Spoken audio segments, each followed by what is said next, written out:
오늘 말씀은 순서에 나와 있는데 창세기 6장 14절에서 22절의 말씀을 같이 읽겠습니다. 교독하여 읽겠습니다. 제가 먼저 읽을게요. 너는 고페로 나무로 너를 위하여 방제를 만들되 그 안에 칸들을 막고 역청을 그 안팎에 칠하라. 내가 너의 방주는 이러하니 그 길이는 300규빗, 너비는 50규빗, 높이는 30규빗이라. 거기에 창을 내되 위에서부터 한 규빗을 내고 그 문은 옆으로 내고 상중하 3층으로 할지니라. 내가 호수를 땅에 입혀 생명의 기운이 있는 모든 곳을 천하에서 가져가니 땅의 것들이 다 주리라. 그러나 너와는 내가 내 언약을 세우리니 너는 내 아들들과 내 아내와 내 며느리들과 함께 그 방주로 들어가고 혈리는 모든 생물을 강이 안수한 삭시 방주로 이끌어들어 너와 함께 생명을 주고자 하되 새가 그 종류대로 가축이 그 종류대로 땅에 기는 모든 것이 그 종류대로 각기 둘씩 내게로 나아오리라. 그 생명을 보존하게 하라.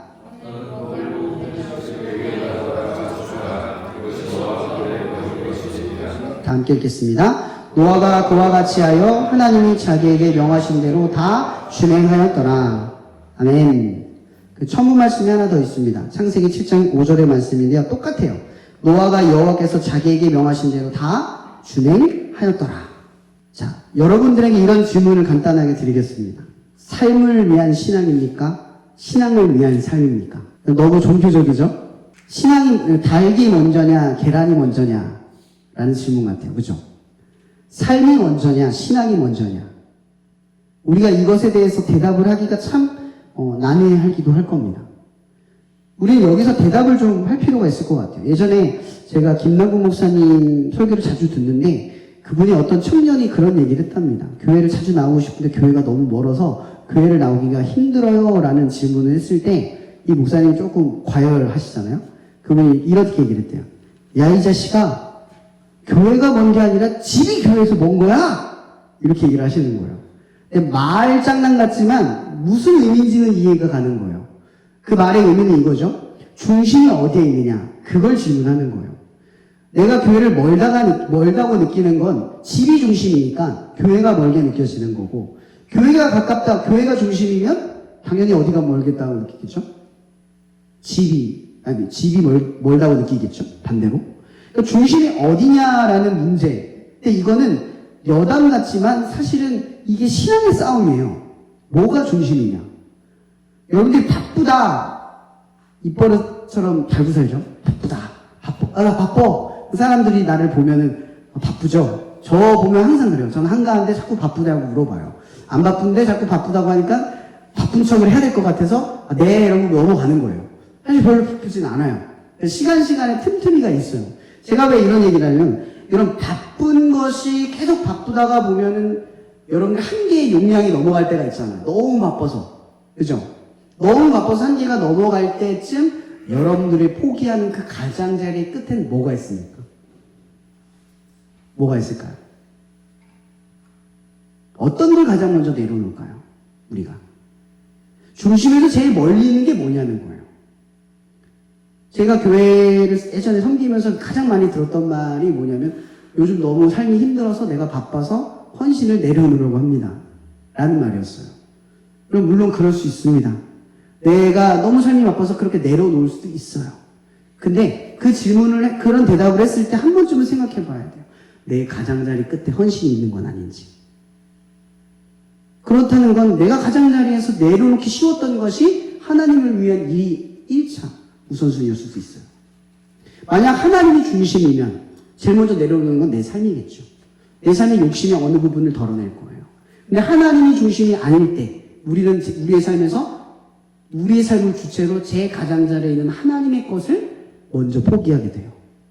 저는 말은 하지 않아요. 그런 청년들한테 죄다, 이거는 안 된다 이렇게 말하지 않고 그냥 그렇구나 이러고 끝내요. 더 얘기해봐야 이미 결론을 낸 걸 다 알아요. 청년사역 하신 분들은 다 알아요. 아이들이 얘기를 꺼내면 이미 다 생각해보고 결론을 내린 거라서 거기서 더 얘기하면 아무런 답이 되지 못해요. 그럴 때 그냥 수긍해주고 이해해주고 넘어가줘요. 어쨌든 제가 안타깝게 보는 건 그거예요. 우리가 바쁘고 힘들 때 가장자리 끝에 있는 것이 하나님을 위한 일이라면 우리의 중심이 어디에 있느냐 한 번쯤은 고민해 볼 필요가 있다라는 거예요. 그래서 제가 그래서 서두에 이런 질문을 한 거예요. 삶을 위한 신앙입니까? 신앙을 위한 삶입니까? 여러분, 그리스도인이 된다라는 건 어떤 의미일까요? 여러분, 그리스도인이 된다라고 하는 것은 자기의 중심성, 그러니까 내가 여태까지 세상의 가치관에서 내가 선택하고 붙들었던 것들을 가지고 살아갔던 그 중심성에서 하나님이 중심이 되어지는 거예요. 그러면 하나님이 중심이 된다라는 것은 무슨 의미냐면, 여러분, 이 MZ세대의 가장 큰 약점이 뭔지 아세요? 저는 MZ세대이긴 하지만 약점이 뭐냐면 인내심이 부족해요. 참을성이 부족하죠.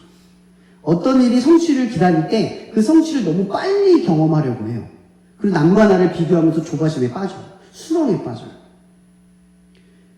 근데 어른이 된 분들은 다 알아요. 모든 일에는 시간이 필요하다는 거.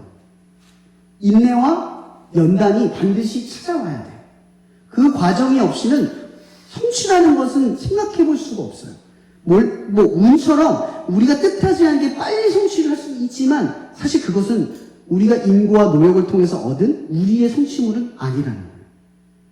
근데 여러분의 삶에서 얻어야 할 성취물들은 대부분 뭐냐면 인내가 필요한 것들이라는 거죠. 여러분, 그리스도인이 된다라고 하는 건 이런 거예요. 내가 정한 때를 거부하고 하나님이 때를 받아들이는 거예요.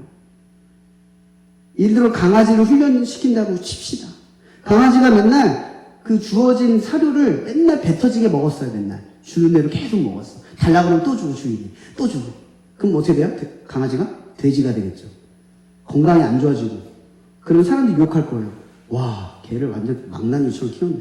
주인 누구야? 이렇게 말이 나올 거예요. 그죠? 근데 정말 잘 키우는 주인이라면 어떻게 줄까요? 정량을 주겠죠. 그 정량을 받아들이는 강아지는 기분이 어때요? 나쁘겠죠. 맨날 많이 주다가 갑자기 주인이 적게 주면 강아지가 어떻게 반응할까요? 못 버티죠. 달라고 계속 난리를 치겠죠. 견뎌하기 힘들 거예요. 여러분, 이런 것처럼 우리에게 하나님의 때라는 건 이런 거예요. 우리는 항상 넘쳐서 살아요. 내가 하고자 하는 건, 내가 누리는 것이 통제가 안 돼요. 가장 통제가 안 되는 게 최근에 그거죠. 릴스. 유튜브 잘못 보기 시작하면 30분, 1시간 날아가는 건 순식간이에요. 통제가 안 된다는 거죠. 그만큼 우리는 자기 중심성 안에서 내가 통제가 잘 안 돼요. 근데 하나님 중심성에서는 뭐가 되냐면 하나님이 나를 통제하는 거예요. 하나님 중심이 되면. 그러면 자연스럽게 그리스도인이 된다라고 하는 것은 어떤 일정한 삶에서 내가 내 맘대로 하고자 하는 방향에서 이제 하나님이 갈 때 가고 설 때 서는 어떤 일정한 훈련이 따라온다라는 뜻이에요. 그래서 그리스도인 된다는 건 그냥 내가 믿고 나서 자기 결단을 하고 나면 끝나는 게 아니라 결단 이후에 어떠한 삶의 가치관과 방향이 변경된다라는 거죠. 근데 우리는 믿음에서 끝나요, 보통. 나 믿었다. 자기 결단. 이게 자기 의예요. 내가 믿었다. 자기 결단으로 믿었다. 여기서 끝나면 자기의 거짓된 의에 멈추는 거죠. 진짜 의는 결단 뒤에 있어요.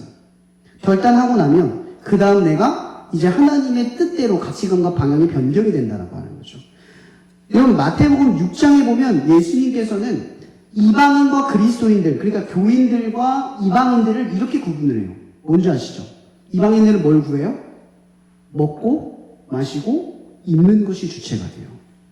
하나님을 믿는 이유가, 사유가 그거예요. 내가 신을 열렬히 붙들고 살아가는 이유가 그거예요.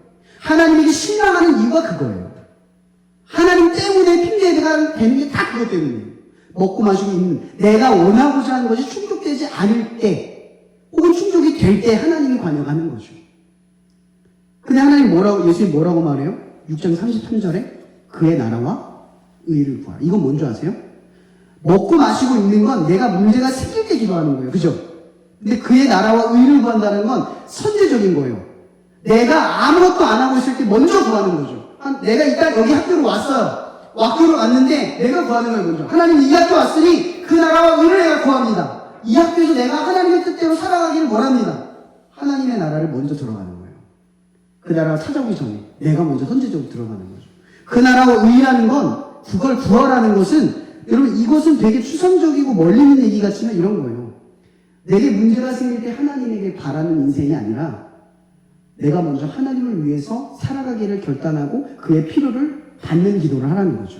내가 먼저 뛰어들고 그것에 대한 상급, 내가 뭐 주어질 것을 경험하라는 거예요. 그러니까 그의 나라와 의를 위해 내가 먼저 나가고 그래서 그걸 구하고 그리고 그 삶에서 하나님이 역사하는 것을 경험하라는 거예요. 그러니까 그리스도의 삶은 사실은 진취적이고 도전적인 삶이라는 거죠. 그래서 이방인들은 진취적이고 도전적일 수가 없어요. 맨날 핑계가 뭐예요? 안정적이지 않은 것들, 두려움, 불안함. 이런 것들이 사유예요. 먹고 마시고 있는 이 문제에 대한 이 사유에서 벗어나지를 못해요. 그래서 삶을 진취적으로 그 틀, 상황을 벗어나서 고민하는 게 아니라 그 상황 속에 더 불안해하고 더 어려워하느라 그 상황 속에서만 살아가는 거예요. 그럼 그리스도인은 히브리서에 뭐라고 말해요? 세상이 감당할 수가 없대요. 왜? 우리는 세상의 상황이라고는 범주 너머에 있는 것을 구하기 때문에. 늘 상황에 밖에 있는 것. 그게 뭐예요? 그의 나라와 의라는 거죠. 내가 가진 거 없어도, 내가 배운 게 없어도, 사람들이 나를 인정하지 않아도, 사람들이 나를 알아주지 않아도 여기에 넘어서를 구하는 거예요. 주님, 나는 아무것도 아니지만 그의 나라와 의를 위해 내가 바랍니다. 나를 써주세요. 이런 삶이라는 거예요. 여러분들은 어때요? 여러분들이 가진 것이 하나님을 위한 도구입니까? 아니면 여러분들을 가진 것을 위해 하나님을 도구 삼습니까? 어때요? 성적에만 역사하고 관계에서만 역사하고 원할 때 역사하시는 분입니까? 아니면 그의 나라와 의를 위해 간구할 때 내 삶의 관계가 회복되고 내 삶에 원하는 바가 충족되고 내가 하나님 위해 사는 모든 문제가 해결되는 그 경험의 역사를 하시는 분입니까? 여러분, 그리스도인의 기도는 이렇게 가치관이 다르다는 거예요. 여러분 생각해 보세요. 오늘 노아의 이야기를 가만히 보면 노아는 어떤 인물입니까? 당대의 의인이래요. 당대의 의인. 근데 그 밑에 구절에 보면은 이런 말이 있어요. 의인인데 11절에 그때에 온 땅이 하나님 앞에 부패하여 포악함이 땅에 가득한지라 이렇게 설명을 해요. 상대적이잖아요. 노아는 당대의 의인인데 그 땅의 상황이 어떠냐면 부패가 가득하다는 거죠. 싸워서 악취가 나고 도저히 회생 불가능한 상태 속에서 이 당대의 의로운 한 사람이 있대요. 그 사람이 누구다? 노아라는 거죠. 근데 이 노아라는 인물은 당대라는 게 이 뜻이 뭐예요? 그 시대에 의롭다는 뜻이에요. 그러니까 노아가 의롭다라는 뜻이 사실 아니에요. 부패된 세상 속에서 그나마 노아가 상대적으로 봤을 때 의롭다라는 거죠. 근데 거기서 끝나지 않아. 그 당대의 의인이다라고 하면서 그 뒤에 뭐라고 하죠? 그는 하나님과 어땠다고요? 동행했다. 이렇게 설명을 해요. 그가 의인이었던 이유가 그거예요. 당대에 의로웠던 이유가 이거라는 거죠. 그러고 나서 오늘 본문의 이야기를 하는 거예요. 방주를 만드는 이야기. 여러분, 방주를 만드는 이야기. 이건 거의 건축학적인 이야기잖아요. 배를 만드는 이야기잖아요. 이게 구원과 무슨 상관이죠? 하나님이 갑자기 배를 만들래요. 근데 여러분, 그거 아세요? 이 시대는 배가 필요 없는 시대예요. 아직 바다를 이루거나 물이 이렇게 땅에 막 사람들이 살기 어려운 정도의 그런 땅이 아니에요. 비가 내리던 시대도 아니었어요. 하늘에는 궁창이 있고 땅에 궁창이 있었거든요. 물이 아주 때때로 이슬과 같이 막 이런 것들이 알아서 열매 맺도록 물이 작용을 해요. 온도가 따뜻하고 너무 좋은 거예요. 하우스처럼. 보온과 온실이 되는 곳이었단 말이에요. 천국은. 그 에덴 동산은. 깨지지 않았다. 아직 세상은 무너지지 않았단 말이에요. 근데 노아의 홍수라고 하는 것은 아직 그 시대 사람들이 경험을 했던 게 아니에요. 그 사람 상상도 못해요. 그 시대 사람들은 홍수라는 게 뭔지도 모르고 그게 어떤 파급 효과가 올지 아무도 상상하지 못해요. 그러니까 재앙이라는 거 아직 경험해보지 못한 사람들이에요. 이 시대 사람들 몇 살까지 사는 줄 아세요? 기본이 900살이에요. 안 죽어요, 안 죽어. 여러분, 근데 노아의 홍수 이후에 인간의 수명이 훅 줄어요. 많이 살아요. 180, 150? 그 밑에 120 점점 떨어지잖아요. 120, 80 이렇게 떨어져요. 점점 떨어져, 인간의 수명이. 왜냐면 하늘의 궁창이 사라진 거죠. 이게 뭐예요? 우리를 보호했던 막이 사라져 버리는 거예요. 그래서 성경에 보면 이런 말이 있어요. 그 8장 2절에, 창세기 8장 2절에 깊음의 샘과 하늘의 창문이 닫히고 하늘에서 비가 그치네. 이게 뭐냐면 갑자기 일시에 땅에서 물이 솟구쳐 오르고 하늘에서 있는 궁창에 물이 뚝 떨어진 거예요. 한참 동안. 그래서 물이 찬 거죠. 그 시대 사람들은 아무도 이걸 경험해 본 적이 없지만 너무나 당황스러운 사건인 거예요. 너무나 행복하고 너무나 완벽했던 세상에 살던 사람들한테 오늘 이 이야기는 택도 없는 소리라는 거죠. 인생을 허비하는 거예요. 여러분 노아의 모습을 한번 보세요. 지금 세상이 너무나 아름답고 너무 좋고 먹고 싶은 거 뭐 문제 어려움이 없어요. 배를 만들 이유와 사유가 없어요. 내가 고난을 기꺼이 들어가서 고생을 할 필요가 없는 시대란 말이에요. 근데 갑자기 하나님께서 뭐라고 얘기하냐면 이 땅의 부패가 심해서 내가 너에게 이 배, 방주를 만들라고 시키는 것이다. 만들어라. 내가 너희를 구원할 것이다. 이렇게 이야기를 하시는 거거든요. 그래서 이 배를 만들어 본 적도 없던 이 노아가 갑자기 고페르 나무에다가 석청을 말라서 사실 실제로 이런 그 방주가 그 큰 직사각형의 상자 같은 모양일지도 모른다는 얘기가 있어요. 그러니까 어떤 배 모양을 가지는 건 우리의 상상력인 거예요. 그 시대 사람들한테는 배는 없으니까. 우리는 배를 알고 있으니까 아는 것을 접근해서 방주를 배처럼 그리지만 실제로 방주는 배가 아니라 그냥 상자인데 키도 없고 방향도 없고 그냥 굴러가다가 어디 딱 도착하는 거예요. 그게 뭘 의미하냐면 하나님의 때에 완벽하게 맡겨진 상자 이 뜻이에요. 방주. 그 머리가 누구라는 거죠? 고린도서를 따지면 머리가 하나님인 거예요. 방주의 머리는 하나님이에요. 그래서 하나님이 딱 그 배에 키도 없고 방향도 없는 그 방주를 그 홍수 가운데에서 구원하시는 이와 비슷한 사건이 하나 있죠? 모세의 갈대상자. 이 갈대상자도 타베라고 해서 같은 의미라 쓰인대요. 또 뭐가 있냐면 언약궤. 언약궤가 정사각형이거든요. 이 모든 게 다 뭘 상징하죠? 갈대상자, 방주, 그리고 언약궤. 이 세 개가 뭘 상징해요? 구원을 상징하는 거예요. 그럼 이 시대의 방주는 뭘까요? 바로 교회라는 거죠. 그럼 교회를 세우는 것, 오늘 이 주제를 가지고 전하려고 하는 거예요. 교회를 세운다라고 하는 것이 여러분의 삶의 비전과 목적과 어떤 연관성이 있다고 생각하세요? 이게 위대한 업적이라고 생각하십니까? 우리의 삶의 교회란 내 삶에 어떤 비중을 차지하고 있을까요? 교회는 과연 쓸모 있는 기관일까요? 꼭 필요한 곳일까요? 이런 질문 앞에 우리는 그 확실한 필요성을 느끼고 있냐는 거예요. 이 세상 교회가 빛이 되고 등불이 되고 반드시 필요한 것으로 세워져야 하는 우리의 삶의 사명을 반드시 우리가 이해하고 있냐라고 하는 거예요. 여러분 보세요. 이 노아는 자기의 가족을 구할 뿐이었지만 그것을 구하는 그 수단이 뭐냐면 하나님의 말씀을 준행하는 곳, 그 장소, 그 모형이 바로 교회, 방주라는 거예요. 이 방주 안에 구원이 있다라는 거죠. 하나님의 구원의 주권이 교회 안에로부터 주어져요. 이거를 명백하게 이해하는 게 마태복음의 이야기예요. 마태복음 15장부터 20장 사이에 뭐에 대해서 이야기를 많이 하냐면 교회에 대한 이야기를 해요. 이 교회의 권세를 누가 가지고 있어요? 하나님이 가지고 있어요. 이 권세를 가지고 있는 하나님이 이 권세를 누구에게 처음에 주죠? 베드로에게 줘요. 상징적으로는 베드로지만 사실은 우리에게 준 거예요. 교회의 머리, 교회를 앞으로 이룰 교회의 시작점에게 준 거죠. 그러니까 결국 이 교회, 이 하나님의 권세를 어디에게 부여한 거예요? 교회에게 준 거예요. 교회에게. 하나님은 우리들에게 권세를 준 거예요. 그래서 이런 말을 하는 거죠. 땅에서 풀면 땅에서 열리고 하늘에서 매면 하늘에서 매인다. 그러니까 너희가 풀면 풀리고 매면 매인다 이 뜻이에요. 그러니까 모든 권세가 너희들에게 있다는 거죠. 뭐예요? 구원을 우리에게 맡겼다. 세상을 구원하는 통로를 너희에게 맡겼다. 오직 교회를 통해서만 그 구원의 역사가 일어난다. 내가 한다는 거죠. 그럼 그리스도인의 사명은 엄밀히 말하면 뭐다? 교회를 세워간다는 거죠. 그럼 우리는 교회를 건물로 생각하니까 교회를 그냥 건물로만 상징을 하는 거예요. 교회를 건물을 세운다 이 뜻이 아니에요. 더 엄밀히 말하면 물론 건물을 세워야 교회를 이루지만 교회라는 건 뭐냐면 에클레시아, 공동체라는 거죠.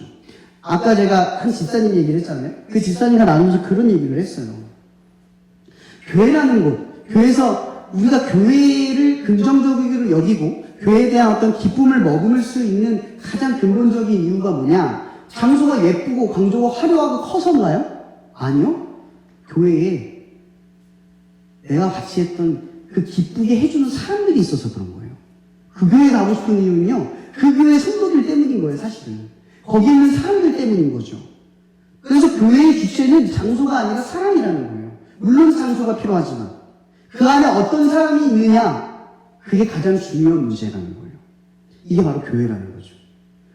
우리가 사람들 앞에 예수 그리스도가 누구인지를 비춰줬을 때 사람들이 우리의 말을 듣습니까? 아니면 우리의 행동을 보고 우리의 말을 경청합니까?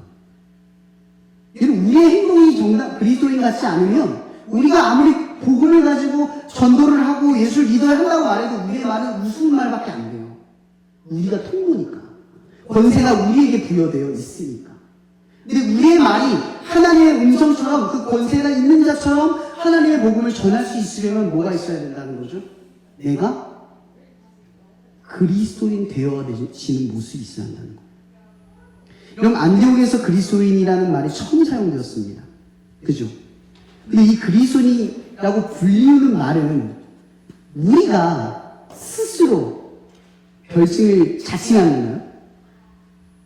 우리를 그리스도인이라고 한 것은 교회를 다닌 그 안디옥의 교인들을 향해 말한 거예요. 당신들이 그리스도인입니다. 이렇게 말한 거죠. 여러분, 내가 자기 결단으로 내가 스스로가 나는 그리스도인이 되었습니다라고 결단하는 것은 나에게 그치지만 내가 정작 그리스도인이 되는 것은 누구에게 비춰진다? 사람들에게 비춰질 때만 그리스도인이 된다는 거예요. 빛으로 보일 때, 소금으로 여겨질 때, 그때 우리가 비로소 그리스도인의 삶을 살아간다는 거죠. 근데 오늘 이 말씀을 기억해 보세요. 다 준행했다. 그냥 준행했다라고 표현하면 되는데 앞에 뭐가 붙어요? 다.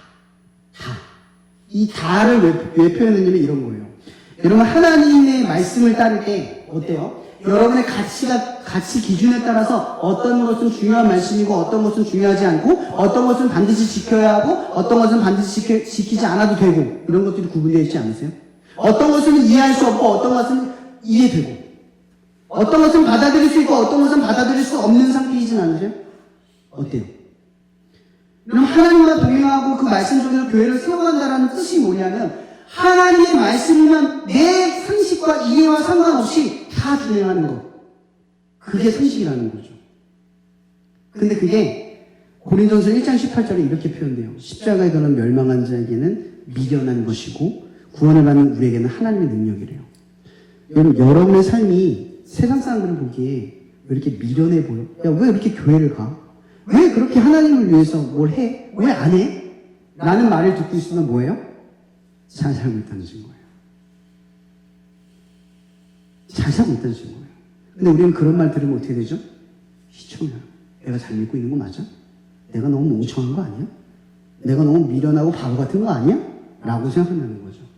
그럼 오늘 고린도전서 이야기 이 말씀을 기억해 보세요.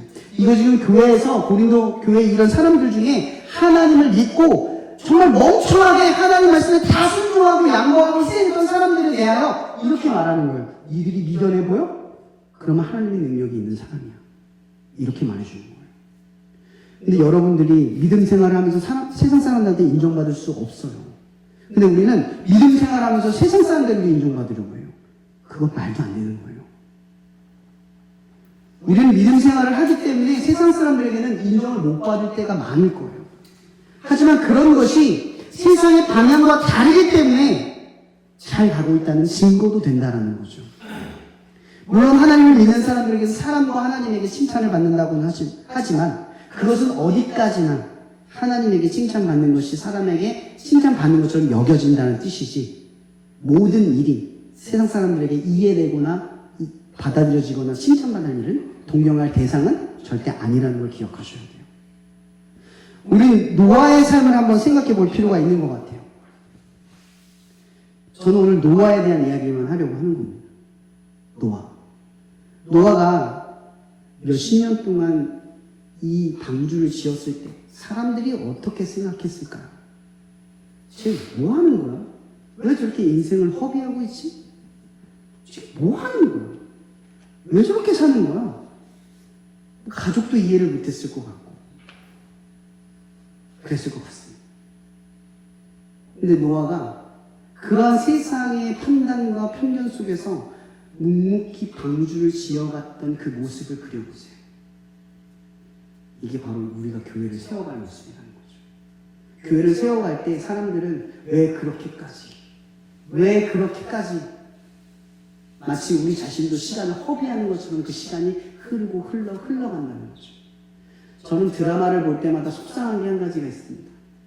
뭐냐면 위대한 어떤 특별한 이벤트가 발생이 될 때는 그 내용이 한 40분, 1시간을 비춰주지만 그 주인공이 고생하는 장면은 단 10분 정도에 지날 때 마음이 찢어져요. 여러분, 노아의 삶을 보세요. 그가 방주를 만들었던 그 갑절의 시간은 결코 짧지 않아요. 근데 그걸 이 한마디로 표현하는 거죠. 다 준행하였다. 하나님을 위한 이 동행하는 이 말씀을 따라서 하는 삶을 하나도 남김없이 다 준행했다. 이 의미가 있다는 거죠. 교회를 세워갈 여러분, 교회를 세워가는 것이 방주를 만드는 이 노아의 시간처럼 고되고 미련해 보이고 허무할 수 있습니다. 그러나 기억하십시오. 오직 구원은 교회 안에만 있습니다. 그리고 또한 오직 구원은 그 교회를 세워가는 자들 가운데 있는 줄 믿습니다. 여러분들은 교회를 세워가는 자가 되어주시고 교회를 세우는 여러분이 되기를 축복합니다. 기도할게요.